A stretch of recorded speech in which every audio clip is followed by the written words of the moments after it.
محترم بزرگوں، میں صلی اللہ علیہ وسلم پر بات کر رہا تھا. یہ درود بھی ہے اور سلام بھی ہے اور اس میں بڑا مال ہے. ہمارے زمیندار بھائی دکاندار سے پوچھو بھائی کیسی کمائی ہوئی تو اشارے کرتے ہو.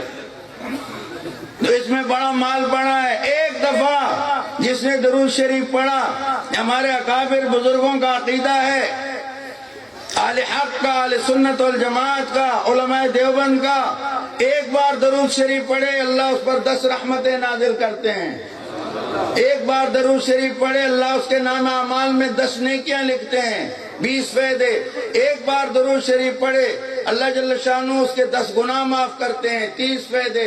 ایک بار درود شریف پڑھے اللہ جل شانہ اس کے 10 درجے بلند کرتے ہیں. ایک سلام حضور اقدس صلی اللہ علیہ وسلم پر بھیجے اللہ اس بندے پر 10 بار سلام خود فرماتے ہیں. سبحان اللہ.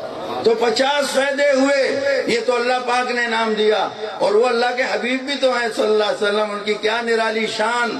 اللہ نے فرشتے پیدا کیے ہیں اس مقصد کے لیے، ان کی ڈیوٹی لگائی ہے. جہاں بھی کوئی، جیسے آج اس مرکز میں یہ درود اور سلام پڑھا گیا صلی اللہ علیہ وسلم، بار بار یہ پہنچ رہا ہے، فرشتے پہنچا رہے ہیں. آقا پاک صلی اللہ علیہ وسلم فرماتے ہیں جس طرح تم بڑوں کو ہدیے پیش کرتے اس طرح تمہارا ہدیہ میرے سامنے آتا ہے.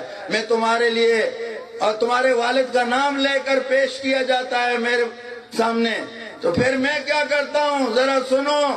فرمایا تمہارے لیے دعا بھی کرتا ہوں، اللہ سے بخشش بھی مانگتا ہوں. اب اے علماء، اے طلباء، اے مسلمانوں، جتنا کھنڈ پاؤ اتنا میٹھا.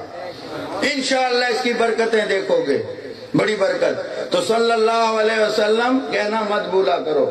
آدھے گھنٹے میں پڑھو گے 1000 ہو جائے گا، 50,000 نفع مل جائیں گے. اللہ نصیب کرے.